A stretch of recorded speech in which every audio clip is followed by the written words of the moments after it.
My name is Lise Grande, and I'm the president of the United States Institute of Peace. USIP is a public institution established by Congress in 1984 to work with partners around the world to prevent and help resolve violent conflict abroad.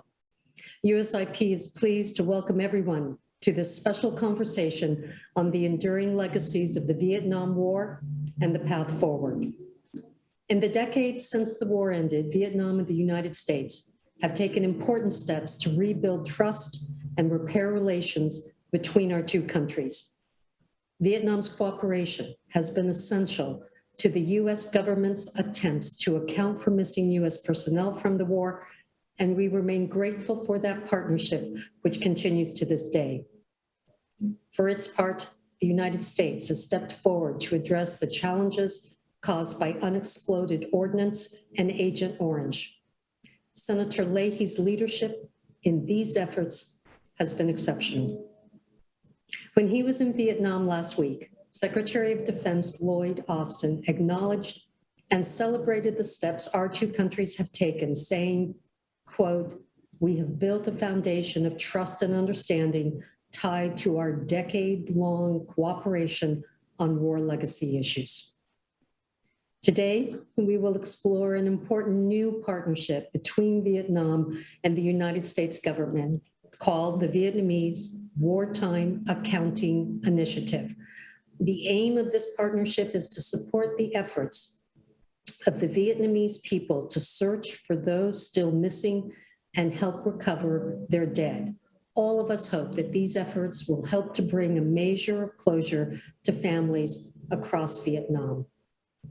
For our part, USIP is proud to formally announce the launch of a new Vietnam War Legacies and Reconciliation Initiative here at the Institute.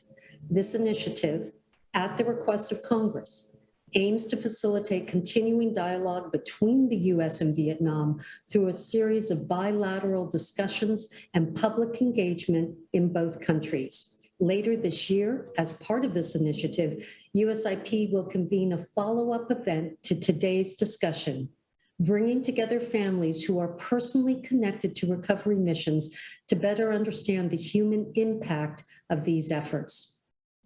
We are very pleased to be joined today by a distinguished group of speakers to discuss these initiatives. We're delighted to begin with keynote remarks from Senator Patrick Leahy of Vermont, who has played a leading role in the United States in addressing and overcoming the legacies of the Vietnam War. We would not be here without his leadership and commitment over many years. Senator Leahy will be followed by Deputy Minister of National Defense for the Socialist Republic of Vietnam, Senior Lieutenant General Huang Xuyen Chien. Senior Lieutenant General Chien is a top-ranking officer in the Vietnam People's Army and has served in many important positions within the Army. Last month, General Chien was appointed Deputy Minister of National Defense and was recently appointed as head of Steering Committee 701 Standing Board to address the legacies of war, replacing Senior Lieutenant General Nguyen Chi Vinh following his retirement last April. We'd also like to extend a special welcome to Ambassador Ngoc, who has been such a valuable partner on USIP's new initiative. We encourage everyone to engage with us on Twitter using hashtag USA Vietnam. I'm now delighted to turn the floor to Senator Leahy for his opening remarks. Thank you very much, Lise. And I wanted to tell you how proud I am of you, and thanks to the United States Institute of Peace for hosting this event. I'm very grateful for the strong interest USIP has shown in the work of the United States and Vietnam are doing to address some of the most difficult legacies of the war. I also want to welcome our counterparts from Vietnam's Ministry of Defense and Ministry of Foreign Affairs, including my good friend, Ambassador Ha Kim Nop, as well as officials from our Department of Defense, our Department of State, and the U.S. Agency for International Development. I want to begin, though, by expressing my condolences to our friends in Vietnam, where the number of COVID cases have dramatically increased in the past few weeks. The United States has provided some vaccines, but we know it's not enough. We're all in this together because we know that as long as the virus is spreading anywhere, there's a threat to people everywhere. You mentioned just 5 days ago in Hanoi, U.S. Secretary of Defense Lloyd Austin. He inaugurated the newest chapter in our war legacy cooperation with Vietnam. I want to express my appreciation to him because it illustrates very strongly the importance this has for the United States military and for our country. Over the past 30 years, the United States has supported programs to help people in Vietnam who suffer from war-related disabilities to locate and destroy unexploded munitions and bombs, and to clean up areas contaminated with dioxin at former U.S. military bases at Da Nang and Bien Hoa. In doing so, we work closely with our Vietnamese partners, who we've come to know, to trust, to respect. And I think especially of my friend, Senior Lieutenant General Nguyen Chi Vien, who has been an indispensable partner in this before he retired. I very much look forward to continuing this work with his successor, Senior Lieutenant General Wang Zhu Chien, and I'll work on pronouncing those correctly. For more than 40 years, the government of Vietnam has helped locate hundreds of American soldiers who were missing in action from the war. They did this even during the years that the United States maintained an economic embargo against Vietnam. That support has not only provided closure for many American families who lost fathers, sons, brothers, it also contributed greatly to building trust and improving relations between our two countries. And now we're taking a first step to reciprocate for those many years of cooperation on American MIAs. The program, inaugurated by Secretary Austin and Vietnam's Minister of Defense, General Van Van Zong, is the first time the United States has embarked on an official multi-year effort jointly with the government of Vietnam to locate and identify some of Vietnam's wartime MIAs. And we estimate those could be in the number of hundreds of thousands. And there are at least that many Vietnamese civilians whose fate remains unknown.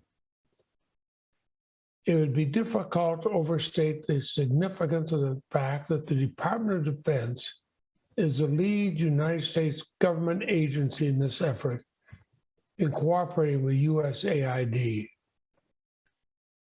Really shows how far relations between our two countries have progressed. Now, we may know that many families may never recover the remains of their loved ones, but we're going to do what we can to provide whatever archival information and technical expertise we have to enable the government of Vietnam to carry out this work. And I hope that those who are watching and listening will feel, as I do, that by doing this, long after a war that was such a catastrophe for both our countries, we are setting an example for other former enemies around the world. They can learn from what we're doing today. There's also to enable the government of Vietnam to carry out a better future together. So the latest chapter of our war legacy cooperation, searching for the Vietnamese who are still missing, may be the most difficult and the most meaningful. I'm proud to be part of it. And I thank each of you in our government, in Hanoi, and in USIP. Thank you very much. Senator Leahy, thank you for being with us and for your very powerful comments.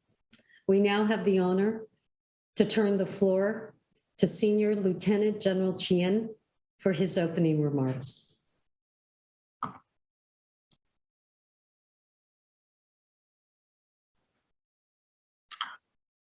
Kính thưa Ngài Thượng sĩ Patrick Leahy, Chủ tịch Thường trực Thượng viện Hoa Kỳ.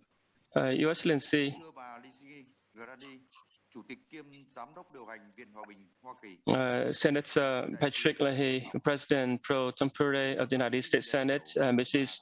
Lizzie Grande, President and CEO of the U.S. Institute of Peace.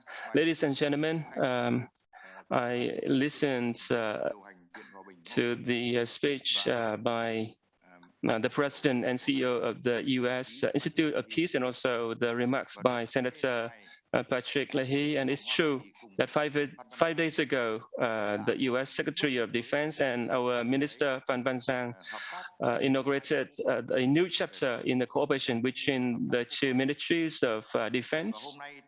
And today, it's my great honor to represent the Ministry of National Defense, the Secretariat of the National Steering Committee 701 on the settlement of post-war unexploded ordnance and toxic chemicals, to address at the virtual event addressing the legacies of the Vietnam War, the next step forward, hosted by the U.S. Institute of Peace.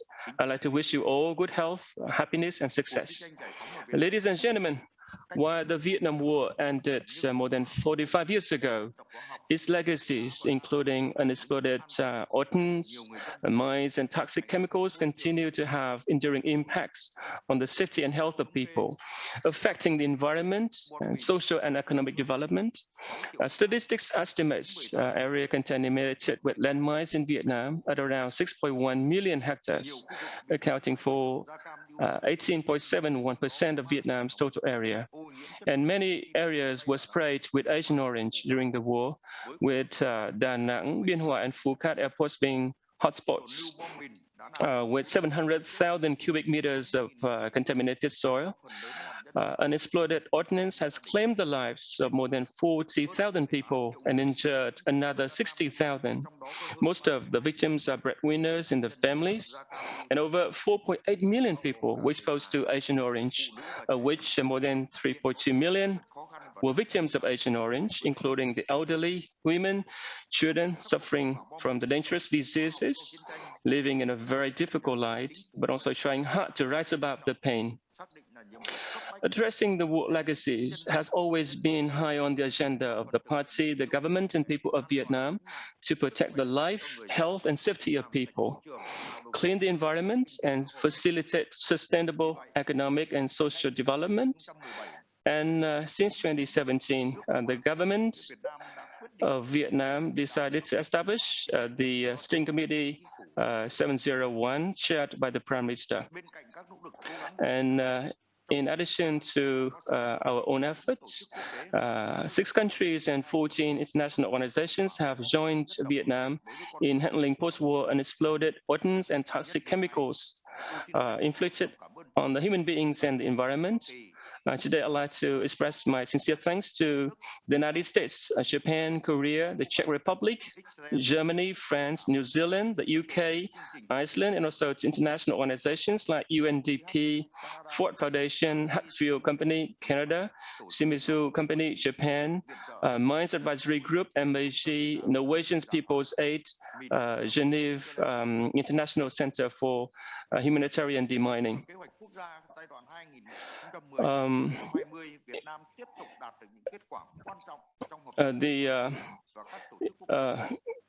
Between 2010 and 2020, Vietnam has continued to work with different countries, including the U.S., including the completion of the Da Nang Airport Remediation Project in 2018, And we also commenced the dioxin remediation at Bien Hoa Air Base area.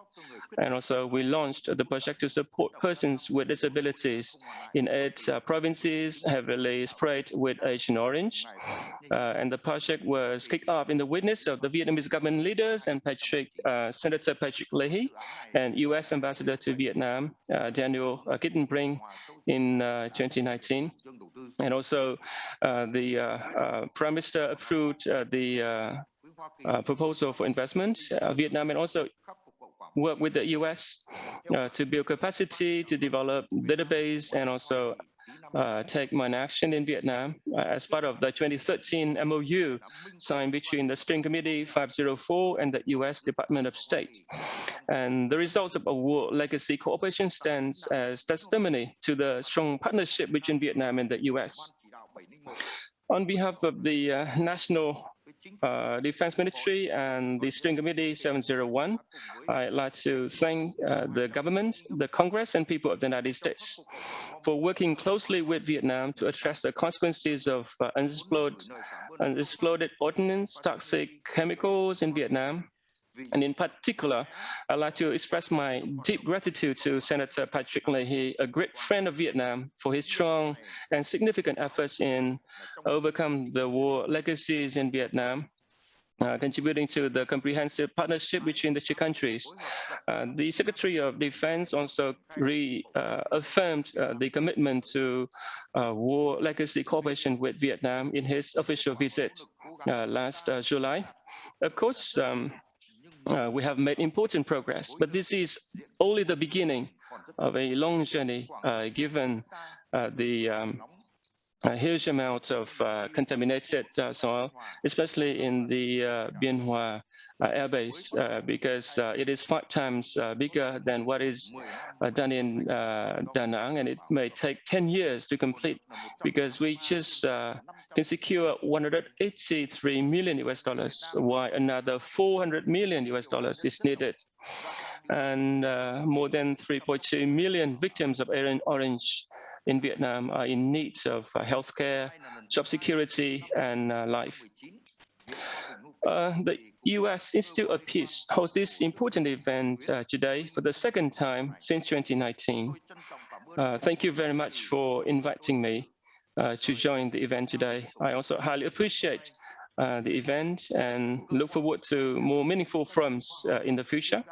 This is an opportunity for the US and Vietnam agencies, leaders, scientists, and experts to better understand what has been achieved in Vietnam and the way forward in the mine action, dioxin remediation, and also Vietnamese wartime accounting. Ladies and gentlemen, we cannot rewrite the history, but we can take action to look forward to a brighter future. And the Steering Committee 701 would like to call on Senator Patrick Leahy, U.S. Institute of Peace, U.S. authorities, and all of you to continue to work with Vietnam in war legacy cooperation as committed by our senior leaders. They just met recently. And second, we should identify innovative solutions to make cooperation more effective and faster in addressing the consequences of unexploded ordnance and toxic chemicals in Vietnam. And third, first, we hope that we can secure resources to accelerate the dioxin cleanup in Bien Hoa Air Base, and we will continue to expand in more appropriate and effective manner the provision of healthcare and employment for victims of Agent Orange, so that they are not left behind, and we can also allow them to overcome physical and psychological pain, and also to demine around 50 or 70,000 hectares a year. We hope to see greater and better results in the U.S. Vietnam war legacy cooperation in the next events, deepening the strong relationship between Vietnam and the U.S. And I'm committed to working and taking over from my predecessor, Senior Lieutenant Nguyen Chi Vinh, to work on war legacies in Vietnam to make it more effective. And again, I'd like to thank you. I'd like to wish you all the best and our event a great success. Thank you very much. Excellency, Mr. Deputy Minister, Senior Lieutenant General Chien, thank you for being with us today. Thank you for your leadership. Thank you for your introductory comments. We're very pleased now to hand over to Ambassador George Moose, who is the Vice Chair of the U.S. Institute for Peace's Board of Directors. Ambassador Moose will be moderating our first session. Ambassador. Thank you, President Grande. This morning, I have the distinct honor and pleasure of moderating our first panel, the first of two, that will help us understand how Vietnam and the United States plan to move forward in addressing the many legacies of the Vietnam War. We are pleased to have as our panelists two distinguished diplomats, each of whom is eminently qualified to speak to this subject.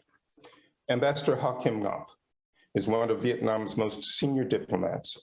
Over the course of his career, he has held every significant position related to relations with the United States in the Vietnamese Ministry of Foreign Affairs, including Deputy Minister of Foreign Affairs with responsibility for the Americas. His service in the United States began with an early career posting at the Vietnamese consulate in San Francisco. Mr. Ambassador, welcome back to USIP. Christopher Klein is the Chargé d'Affaires of the U.S. Embassy in Hanoi. He has held senior positions as Deputy Executive Secretary of the Department of State and Deputy Director of the Office of China and Mongolia Affairs. He has also served in key roles in Paris, Baghdad, Beijing, Ashgabat, and at the U.S. Mission to the United Nations in New York. But before we begin, I hope I might be allowed to share a brief personal reflection on why I attach such importance to this issue and to this event. As a newly minted Foreign Service officer, I spent 3 of the early years of my career in Vietnam. My first assignment was in Quang Ngai province in central Vietnam, which some may recall was where the My Lai massacre took place. Indeed, I arrived in Quang Ngai in January of 1969, just as the story of the massacre was breaking in the international press. I later moved to the U.S. consulate in the regional capital of Da Nang. As it happened, the consulate was located just a few blocks from the air base from which American military aircraft launched their missions, some of which involved the dropping of Agent Orange. I returned briefly to Vietnam and to Quang Ngai province in 1973, following the signing of the Paris Peace Accords, and serving as a liaison to the International Control Commission that was monitoring the ceasefire. It was not until 2014 that I was finally able to return to Vietnam again. My wife and I spent a memorable 3 weeks traveling the country from north to south. We were enormously impressed by the country's vitality and dynamism. But everywhere we went, the lingering legacies of the war were apparent, and especially in the stories of the Vietnamese with whom we met. There were 2 places I was determined to visit. The first was the memorial to the My Lai massacre in Quang Ngai province, which I was gratified to learn had been substantially funded by the contributions of American veterans and veterans organizations. The second was the War Remembrance Museum in Ho Chi Minh City, a museum that documents graphically just how destructive the war was and how the people of Vietnam continue to live with its consequences. For those who have visited the museum, you will certainly recall the large mural on the wall, which shows that the tonnage of ordnance and bombs dropped on Vietnam far exceeded what was dropped during World War II and the Korean War combined. But throughout our visit, what struck us most was the fact that in no place and at no time were we ever made to feel unwelcome or unwanted.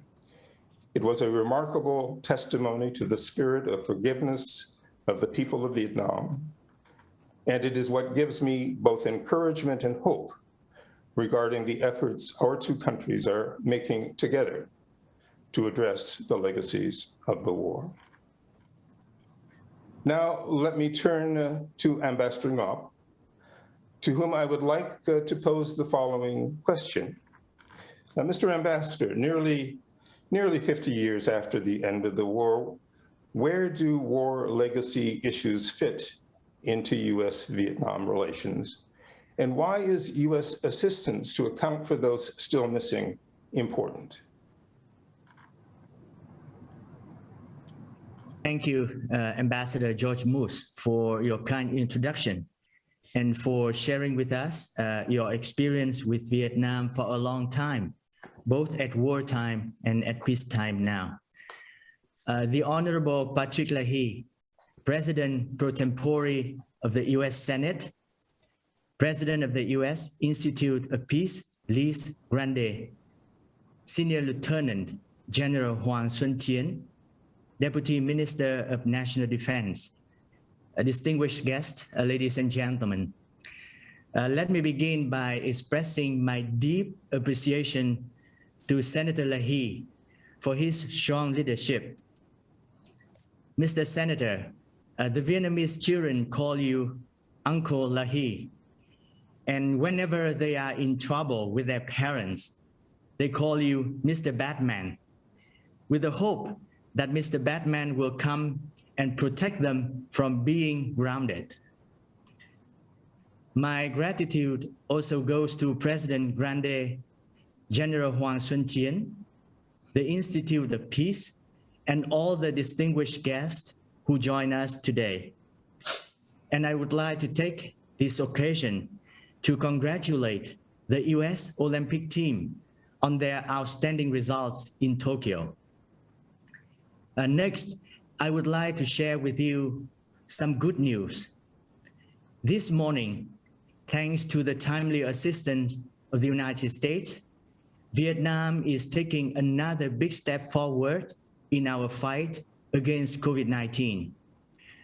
On behalf of the government and people of Vietnam, I would like to express my gratitude to the U.S. government and people for having provided us with an invaluable 5 million doses of vaccines, which has sharply boosted our vaccination rate over the last few days. That even more American vaccines, medicines, and medical equipment are on their way to Vietnam shows the true spirit of friendship and partnership between our two nations, as Senator Leahy just mentioned. A friend in need is a friend indeed.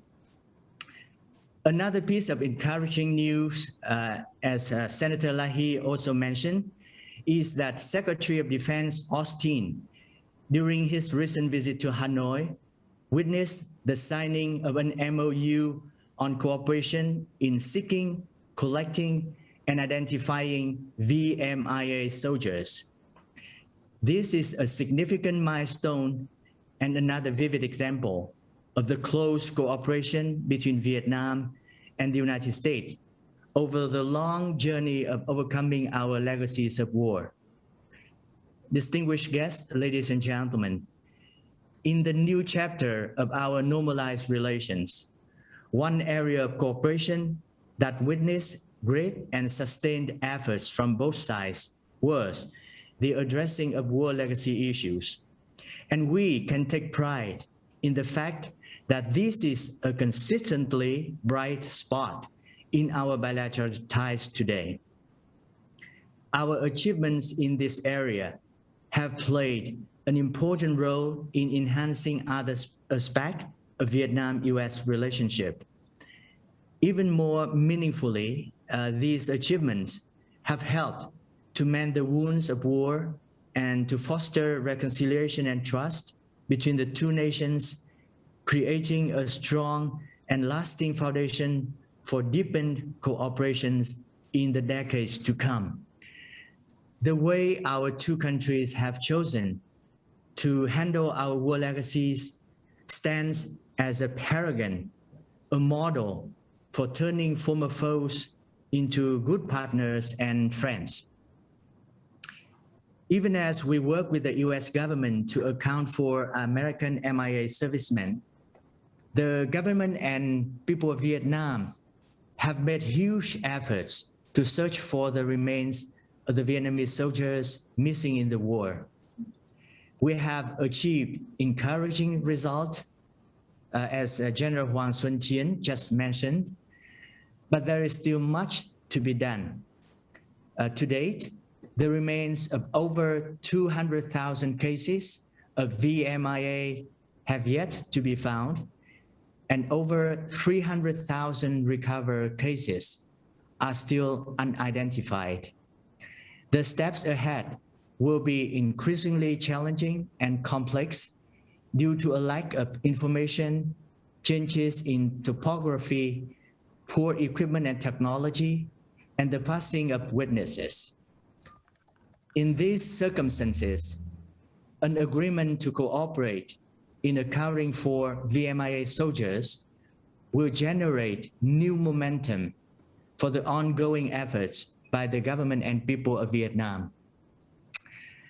Distinguished guests, ladies and gentlemen, for many years, the United States has cooperated effectively with Vietnam to address war legacy issues. But even against this background, US assistance for VMIA accounting is a tremendous development and a most poignant symbol of reconciliation and healing. For it touches the heart of hearts of 500,000 Vietnamese mothers who, over the past 50 years, have not had a single night of restful sleep, who have waited in never-ending suspense for the return of the remains of their children. In the hearts and minds of these women heroes, the war has passed, but peace has yet to arrive.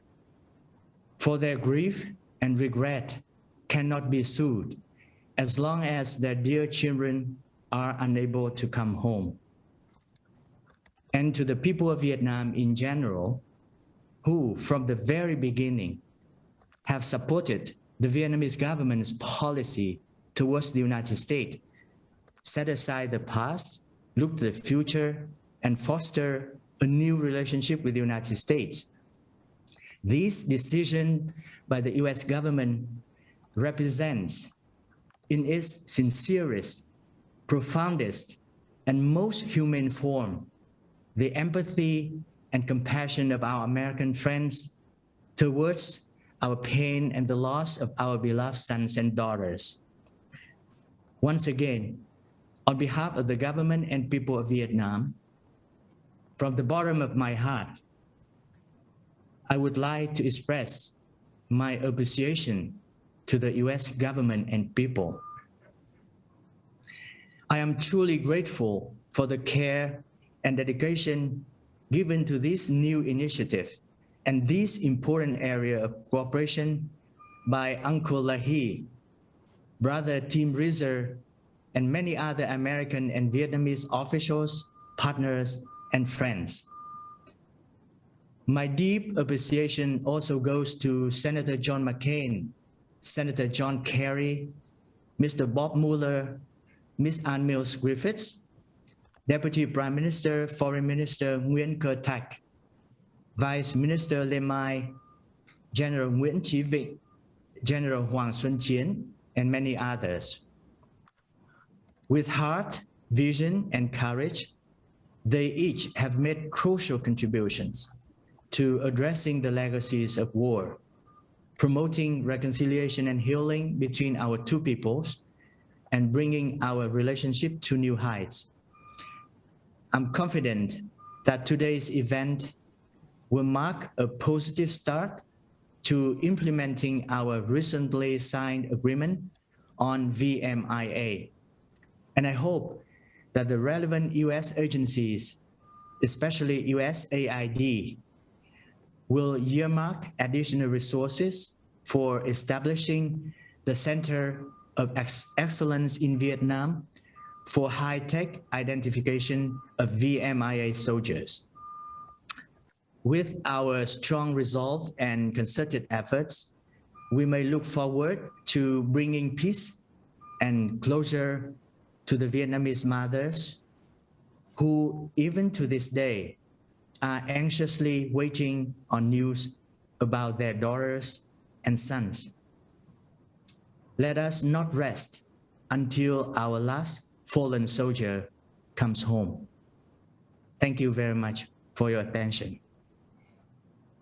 I thank you, Ambassador Ngoc, for retracing for us that history of Vietnam-U.S. cooperation with regard to dealing with the legacies of the war, and also for helping us understand why this new initiative is so important as a continuation and an extension of that cooperation. Thank you for that. Let me turn next to Chargé Klein. From a U.S. perspective, what more might the United States do to address the legacies of the Vietnam War? And where does this new effort, in your view, fit into our current cooperation? What is it that we hope to achieve? Thank you so much, Ambassador Moose, and it fits well, frankly. But first, I want to thank you and Lise and the U.S. Institute of Peace for hosting this very important event. Senator Leahy, thank you so much for your decades-long commitment to repairing and rebuilding and enhancing the U.S.-Vietnam relationship. I think all of us owe you gratitude. You know, without you, none of our progress over the years would have been possible. And Ambassador Ngoc, thank you for your frankly quite moving remarks. I appreciated listening to them very much. And General Chien, General Zung, and others, Tim Reeser, thanks for being with us. You know, the new initiative it's just great. It's an initiative that, you know, will help account for Vietnamese dead or missing from the war. And it fits really well, I think, with our years-long cooperation with Vietnam to reconcile and address the tragic effects of the war. The Defense POW MIA Accounting Agency and its predecessor organizations have been searching for missing American service members since 1985. And these efforts have been incredibly meaningful to the families and loved ones of 729 U.S. service members who have been identified since we started. And talk about meaningful cooperation. Just a few weeks ago, the United States and Vietnam held a repatriation ceremony at Gia Lam Airfield, and I was there. And this was a place where the first repatriation of American POWs occurred almost 50 years ago. And it's very moving to me that despite the COVID limitations, Vietnam continued to support U.S. recovery efforts, even when it was impossible for Americans to join. And this was a clear demonstration of Vietnam's true commitment to our partnership, and we owe you thanks. Former Ambassador Crittenbrink and others have said repeatedly that our common accounting efforts and our work to confront the legacy of the war form the foundation for our current flourishing relationship, from our growing security ties to the tremendous trade and development opportunities that exist. None of it would be possible without U.S.-Vietnam cooperation over decades on war legacy issues. And as Ambassador Ngoc put it, the heart, vision, and courage of so many people on both sides. But let me mention a couple of specific war legacy projects at this point. One, you know, in 1993, the United States started the long and difficult work of cleaning up unexploded bombs in central Vietnam. These programs are actually ongoing. We hear about the work every day at the embassy, and they show real, tangible progress. And they help make that region in central Vietnam safe for regular people to go about their lives and build the thriving economy that exists there. Another thing, in 2018, USAID completed a multi-year dioxin cleanup project at Da Nang International Airport. I think a lot of us are aware of that. And it made the airport and its surrounding neighborhoods safe to live in and provide for enhanced economic opportunity for Da Nang's residents. We didn't stop there, and we're currently, as was mentioned, we're currently conducting a 10-year mega project at Bien Hoa Air Base in southern Vietnam to clean up dioxin contamination there. And, you know, as we work together on a new challenge that none of us expected a couple of years ago to fight COVID, you know, I do hope that before long we'll be able to return to facilitating our many in-person veteran-to-veteran exchanges. These are really meaningful and often deeply emotional events, and they're firsthand demonstrations of reconciliation for service members and their families on both sides of the war. Finally, let me just report a little bit to the group about the visit of Secretary of Defense Lloyd Austin last week here in Hanoi. You know, reconciliation and war legacy issues had pride of place during the visit, and Defense Minister Zhang and Secretary Austin exchanged artifacts and information on MIA cases as the capstone to their meeting, which was the first meeting of the whole trip. And we really hope that what DPAA provided to the Vietnam Office for Seeking Missing Persons will yield results that will bring peace and closure to Vietnamese families, peace, as Ambassador Ngoc was mentioning. So more than just that exchange, we did, during the visit, codify our coming work together by signing an MOU, a Memorandum of Understanding, with National Steering Committee 515. And that'll assist Vietnam's accounting efforts. Secretary Austin was a witness to the signing. It was signed by our excellent Defense Attaché, Tom Stevenson, Colonel Tom Stevenson. And really, it's the next step to deepening our war legacy cooperation. And to be honest, it's a recognition of everything that Vietnam has done since 1985 to help us with our own accounting mission. So let me just conclude by underlining that the United States continues to support a strong, prosperous, and independent Vietnam, and our work together to confront the past responsibly will continue to form the foundation for future trust and for our future great successes together. Thank you very much, Ambassador. And I thank you very much for that outline of the framework of cooperation that we have built over the years with Vietnam around this issue of the legacies of the Vietnam War. I was especially taken by your comment that even during the COVID pandemic, our Vietnamese friends have continued their work, even though it has not been possible for us to work with them directly. I think that certainly is a testimony to their commitment to this cooperation. If I might, I would like to turn back to Ambassador Ngoc. We have a few more minutes, and I'd like to ask, Ambassador, you have been so deeply involved in U.S. Vietnam relations for over 30 years now. We know a bit about how policies have changed over the years, but what about the tone of our relations?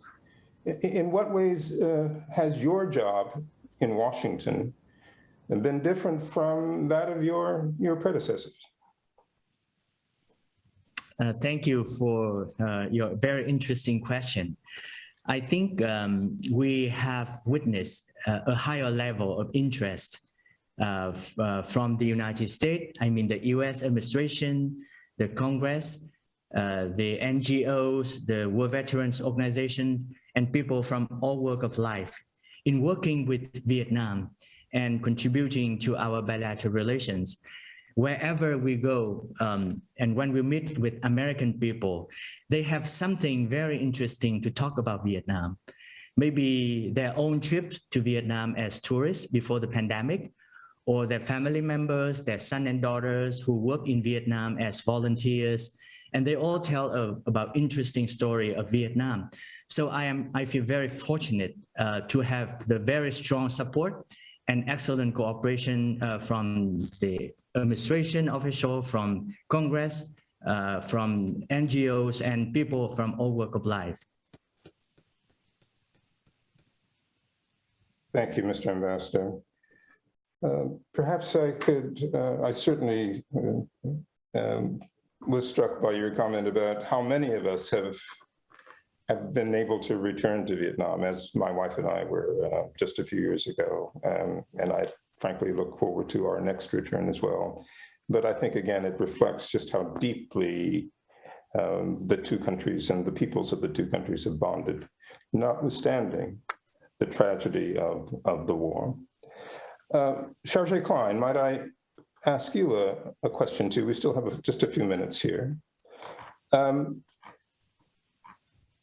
Your successful visit last week from Secretary of Defense Lloyd Austin, could you share with us a bit more about what else was on that agenda and about the outcomes of the visit, and indeed the significance of the timing of the visit? Well, I think the timing was very significant because as Vietnam continues to combat the COVID pandemic, they welcomed the Secretary of Defense with full honors. It was an amazing visit. The Secretary of Defense and the Vietnamese side got a lot of work done. The memorandum that I mentioned during my remarks was one thing, but I think it's important really to underline, especially for this group, the importance of the war legacy issue for setting the tone in all of the meetings that the Secretary of Defense had. So with the Minister of National Defense, the President, the Prime Minister, it came up, and it came up in such a positive way. And it wasn't just empty words. It was really a basis for our connection, an emotional connection, I think, that our countries have. And that, we have practical work that we have to get done, and we're doing it together and moving forward. And I think that when you're able, as two parties, to get practical work done on an emotional issue together, then you can move on to other very ambitious areas. Whoops. You can get a lot of other great work done on a lot of other issues that are of regional significance. Security cooperation. The Secretary of Defense raised security in the region in the South China Sea, the East Sea, and we talked about that. Talked about the economic relationship. Talked about so many different things.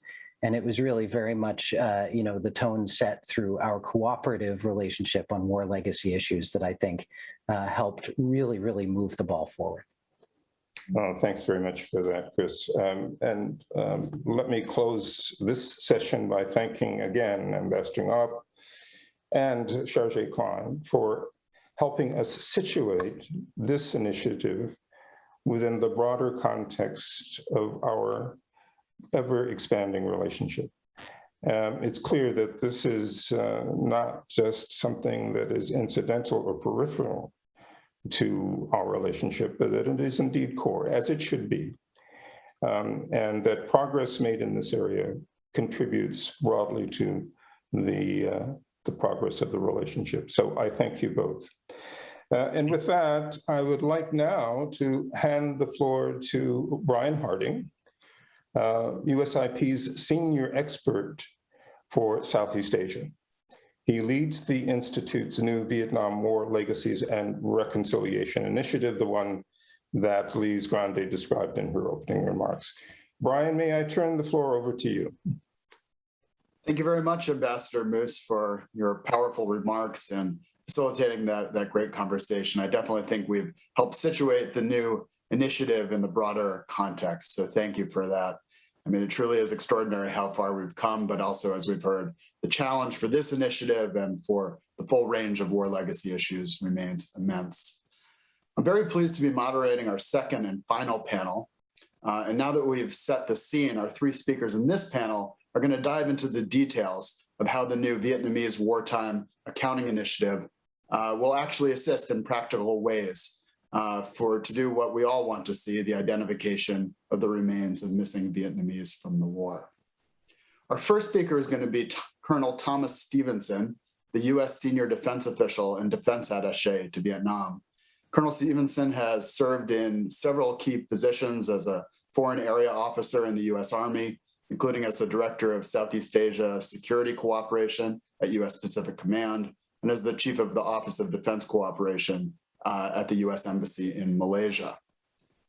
Our second speaker will be Anne-Marie Yastichak, who is the mission director to Vietnam from the U.S. Agency for International Development.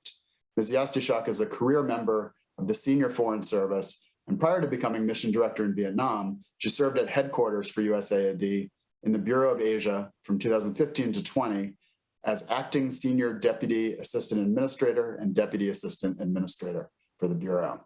Previously, she was the deputy mission director for USAID's regional office that covered the Ukraine, Moldova, Belarus, and Cyprus. Our third and final speaker will be Major General Tran Quoc Dung, Chief of the Executive Office of National Steering Committee 515.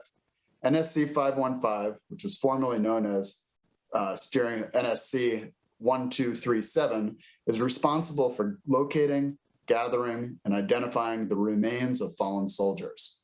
The committee is an interagency organization, and the chief of the executive office is Major General Dung. General, we're thrilled to welcome you to this event, and I think many of us really look forward to meeting you in person and working with you in the coming years. So to begin our discussion, I'll first turn to Colonel Stevenson. We've heard a lot about the initiative and its importance and some of the challenges, but we're hoping that you can walk us through a little bit about what the Vietnamese Wartime Accounting Initiative will do in practice. How are we going to put this into action from the DoD perspective?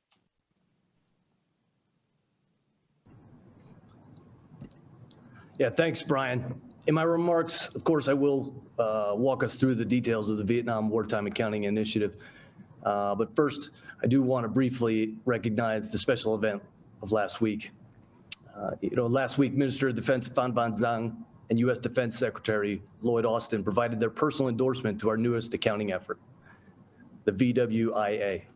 Understanding that despite our tragic shared history, the U.S. and Vietnam also see a bright future with overlapping interests, empowered to meet the challenges of the current and future strategic environment, be it COVID, climate change, or the challenges in the South China Sea. During this visit, these two leaders also recommitted both of our defense departments to the sacred task of personnel accounting, knowing that when we send young soldiers into harm's way, leaders are obligated to undertake all efforts to return these soldiers home to family when the mission is complete. So with this strategic endorsement and the fulfillment of our sacred duty, we focus on the practical aspects of the Vietnam Wartime Accounting Initiative, supported by 6 pillars, each of which addresses critical nodes in the accounting mission. The first pillar, improving access to archival information, will serve as a nucleus for analytical research, which empowers investigative teams with new documents, artifacts, wartime intelligence reports, and historical archives.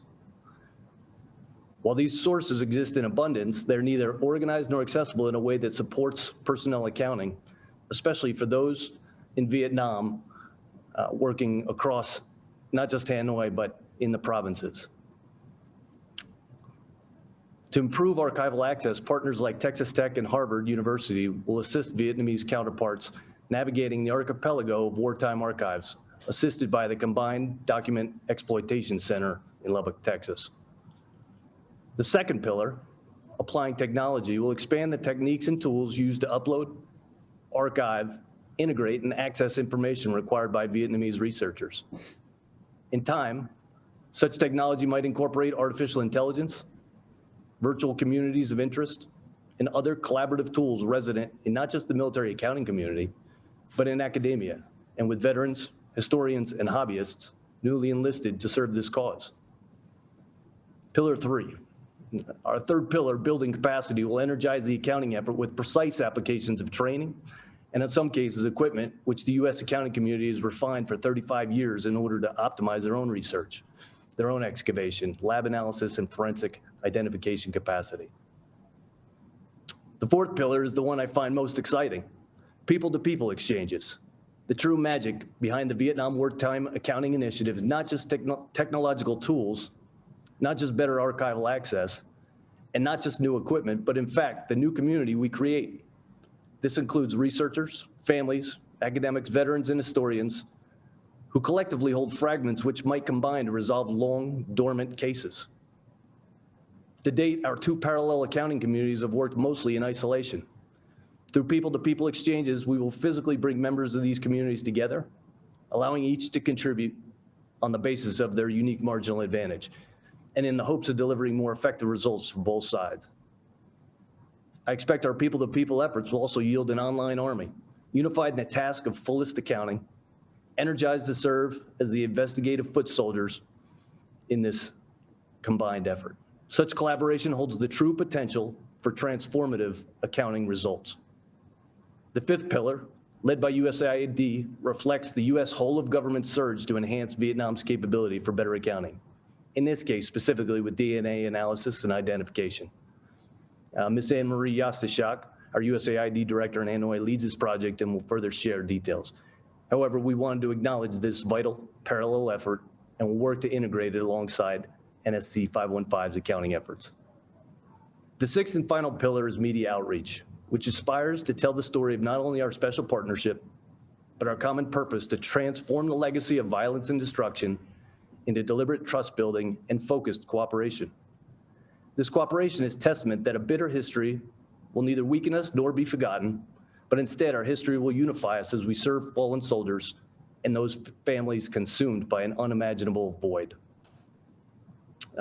As we recommit ourselves to this noble mission, we must always remember these families who've waited in anguish for decades. Ultimately, the Vietnam Wartime Accounting Initiative, supported by these 6 pillars, aspires to deliver tangible results, which might help families navigate, if not resolve, this void. I'm honored to see this effort morph from concept into reality, and humbly thank all those who provided the resources and expertise to reach this point. By way of acknowledgement, I'd like to thank our friends, supporters, and new partners in Hanoi, Washington, Lubbock, and Boston. Most of all, thanks to Senator Leahy and Mr. Tim Reeser, Ambassador Moose, Ms. Lise Grand, the Charge d'Affaires Chris Klein, and of course our orchestrator today, Mr. Brian Harding.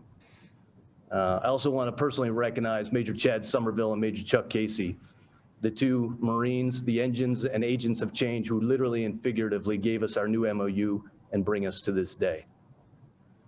On the Vietnamese side, our sincere thanks to Ambassador Ngoc and the leadership at M&D, past and present, who endorsed this effort, including Senior Lieutenant General Nguyen Chi Vinh, and especially Senior Lieutenant General Huang Xuan Chien, who was so instrumental to the successful Secretary of Defense visit last week, and my counterpart, Major General Chang Guok Dung, the co-signer of our new MOU with NSC 515. Thank you, and I yield the floor back to you, Brian. Thank you so much, Colonel Stevenson. You're absolutely right. This whole endeavor requires an army to do it.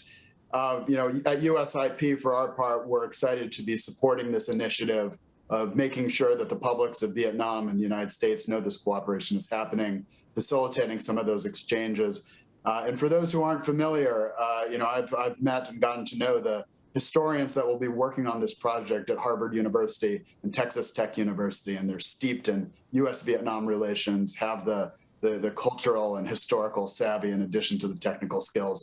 And I think we should all be confident that this initiative is truly in good hands. I'd like to next turn to Mission Director Yastashak to talk a little bit about how USAID is going to play into all of this. Thank you, Brian. Thank you, Brian. First, I'd like to just say good morning to everyone in Washington from Vietnam.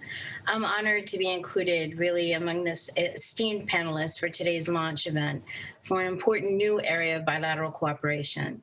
Thank you to USAIP, my colleagues in the Department of Defense and the USG, as well as our Vietnamese counterparts for organizing this event to advance our partnership.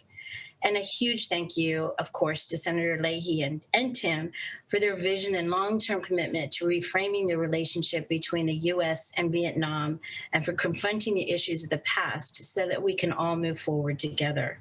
I'd also like to give a very special thanks to our MND counterparts.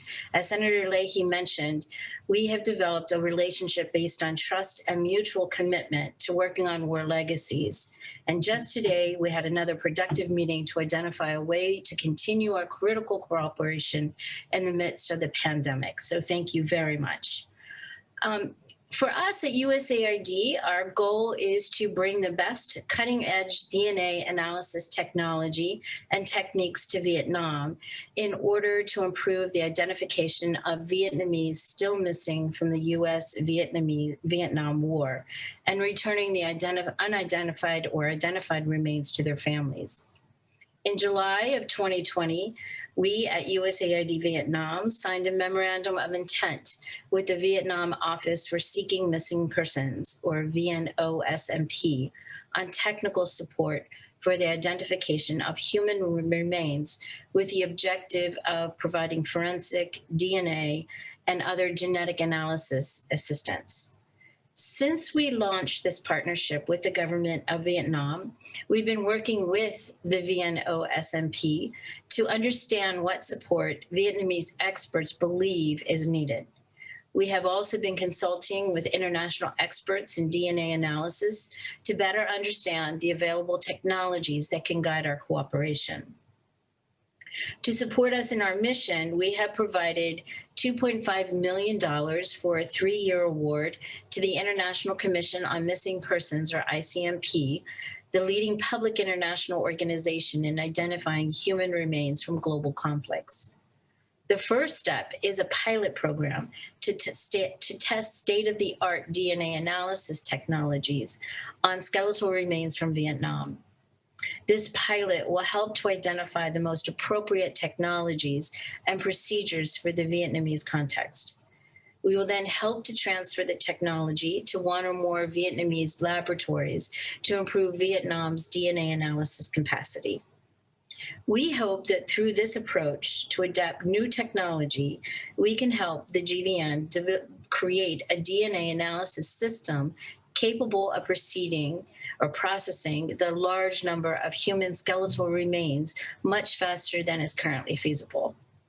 We estimate that using current methods and technology, this task would take Vietnam decades to complete, given the up to 850,000 Vietnamese still missing.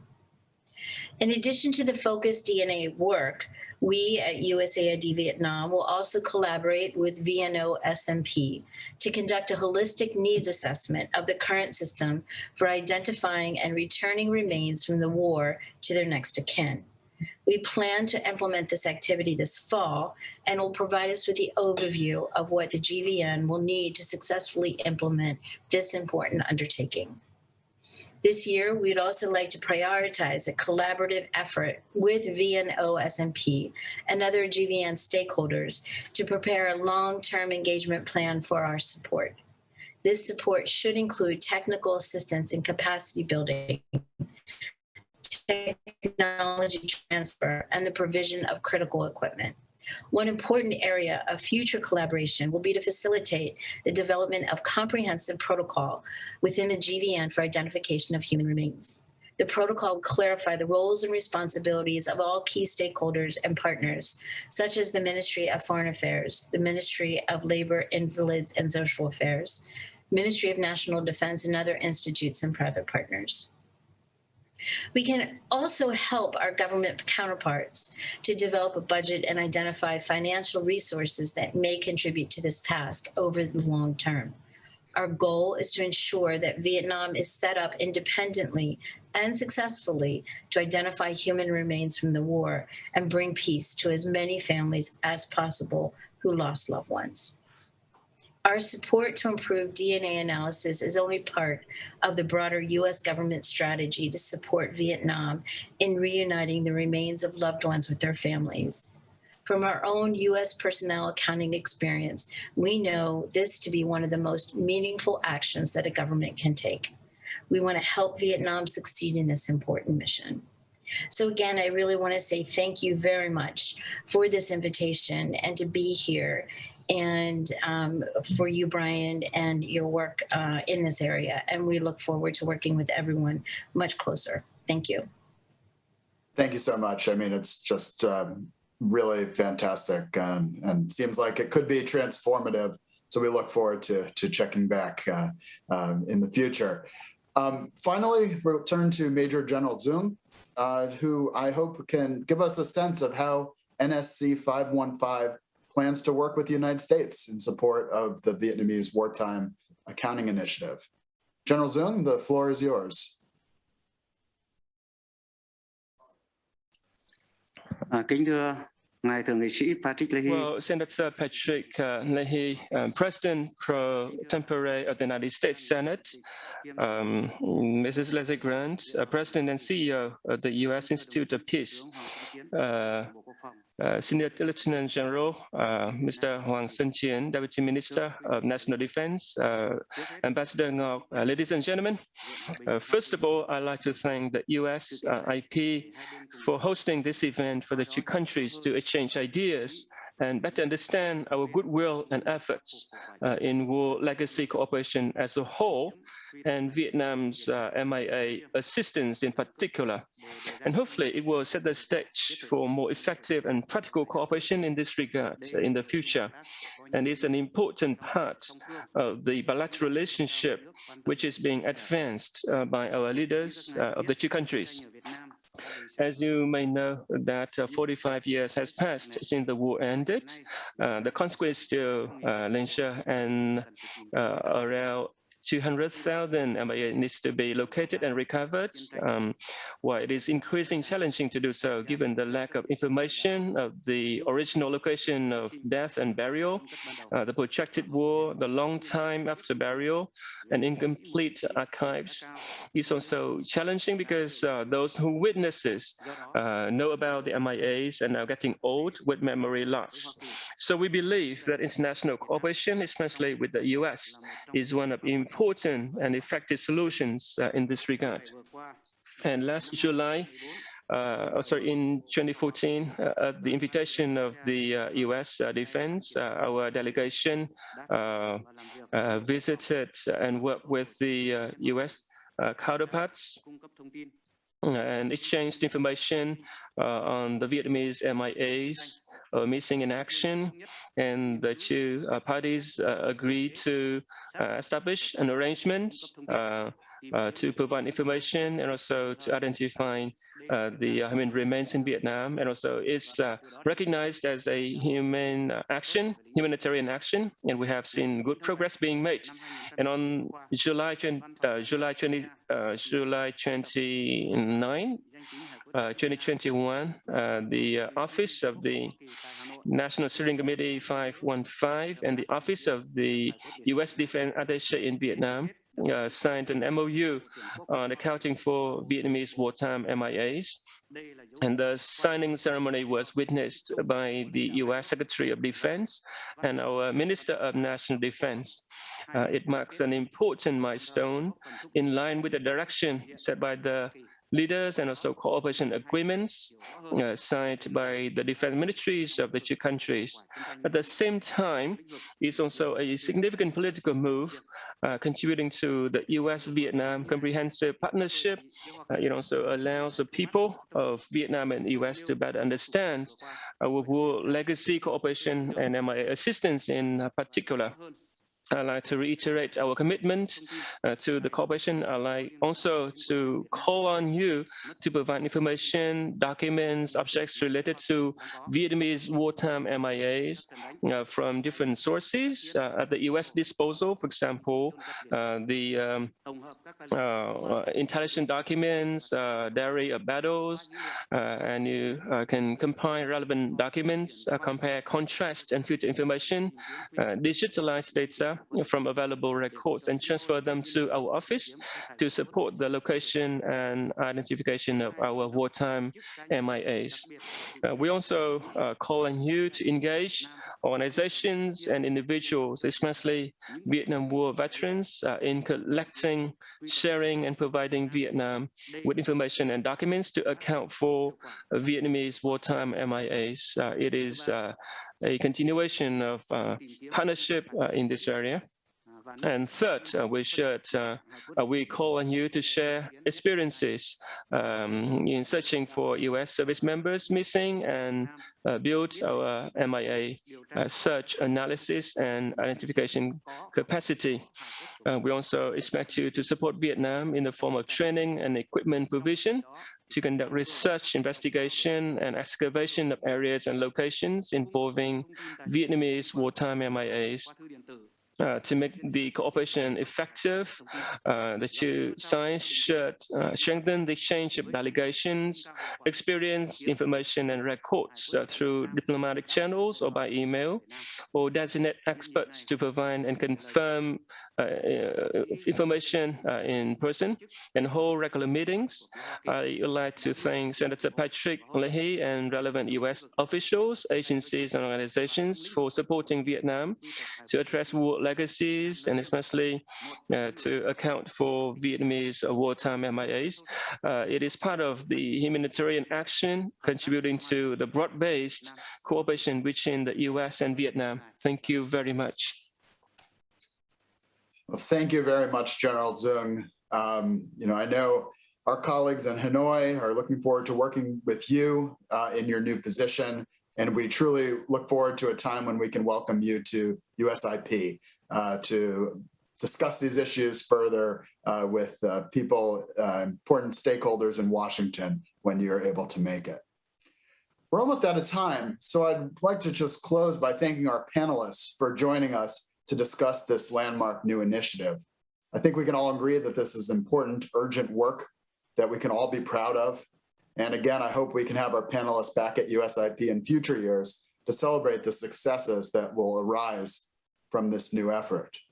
I also hope that those in the audience will stay in touch with USIP as we expand our work on U.S.-Vietnam relations and Vietnam War legacy issues and the continuing search for deeper reconciliation and trust. We're planning a robust slate of public events, publications, bilateral dialogues to focus attention on the importance of continuing to address the full range of war legacy issues, including the impacts of Agent Orange and unexploded ordnance, and also to support this new accounting initiative. We also hope to highlight the lessons that the extraordinary story of U.S.-Vietnam relations over the last decades might apply elsewhere in the world. Most immediately, I hope you'll be on the lookout later this year for part 2 of this discussion of the Vietnamese Wartime Accounting Initiative. As Lise Grande mentioned before, we're going to convene another event that will bring together individuals personally connected to the U.S. and Vietnamese remains recovering missions into the conversation. And we look forward to audience engagement at that event as well. So thank you again for joining us, panelists, and the audience. This concludes our event for today. Thank you very much.